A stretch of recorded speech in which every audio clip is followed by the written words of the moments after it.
హోమములకి యజ్ఞ యాగాదులకి వాటికి భంగం చేస్తూ ఉండేవాడు. ఉత్తరంగా 1 మైలు దూరంలో బ్రహ్మయజ్ఞం చేశాడు.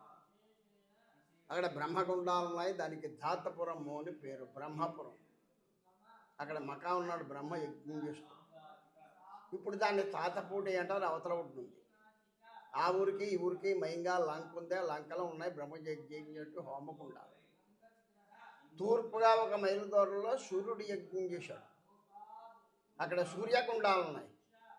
ఈ యజ్ఞ యాగాదులకి ఉండేటువంటి మహర్షులకి, యజ్ఞ యాగాదులు చేయించే వాళ్ళకి, వీళ్ళందరికీ తపోభంగాలు, యజ్ఞ విఘ్నాలు అవి చేస్తూ ఉంటే అశ్వథుడు పిప్పలుడు అనే రాక్షసులు ఆ రాక్షసుల్ని ఇక్కడ శని సంహారం చేశాడు. శని అనగా సూర్యకుమారుడు. సూర్యుడు నవగ్రహముల్లో పడే, సూర్యకుమారుడు శని నవగ్రహముల్లో పడే. సూర్యకుమారుడే యమధర్మరాజు, అష్టదిక్కు పాలకుల్లో వాడు. దక్షిణ దిక్కు అధిపతి యముడు. సూర్యుడికి 2 భార్యలు, ఉషా పద్మిని. పద్మినీదేవికి ముందు యమధర్మరాజు పుట్టాడు. ఆ బాలింత్రాలు వేణి భరించలేక వెళ్ళిపోతే శపిస్తాడని చెప్పి తన యొక్క నీడని అక్కడ పెట్టేసి పుట్టింటి పోయింది. ఆ నీడకి పుట్టినవాడే శని, ఛాయాపుత్రుడు. ఇప్పుడు 3 పేర్లు చెప్తాం. ఉషా పద్మిని, ఛాయా సమేత శ్రీ సూర్యనారాయణ స్వామి దేవతాభ్యో నమః. ఆ శని ఇక్కడ రాక్షసులను సంహారం చేశాడు, అశ్వథుడు పిప్పలుడు అనే రాక్షసుడు.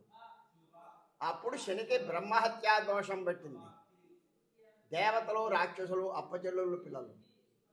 కశ్యప మహర్షి బ్రాహ్మణుడు, ఆయనకి 80 భార్యలు.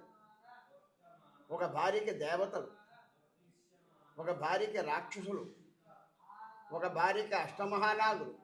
80 అష్టమహానాగులు ఉన్నారు, 8 నాగలోకాలు ఉన్నాయి. వాళ్ళకి మహారాజులు వాళ్ళు.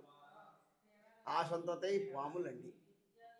1 భార్యకి సూర్యుడు రథసారథి అనిరుద్ధుడు. ఉదయం 6 గంటలకు బయలుదేరుతాడు తూర్పుని. సాయంకాలం 6 పశ్చిమానికి వెళ్తాడు. కొన్ని కోట్ల మైళ్ళు ప్రయాణం చేస్తాడు. మళ్ళా సాయంకాలం 6 దగ్గర నుంచి కింద నుంచి వస్తాడు. మళ్ళా పొద్దున్న ఉదయం 6 తూర్పుని ఉంటాడు. ఇప్పుడు మనకి సూర్యుడు ఉన్నాడు పగలు, కింద సూర్యుడు వెళ్ళాడు రాత్రి. అదే పాతాళలోకం, బలిచక్రవర్తి రాజ్యం. ఇప్పుడు దాన్ని అమెరికా అంటున్నాం మనం.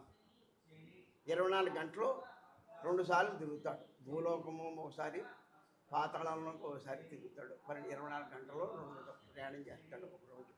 24 గంటలు ఒక రోజు.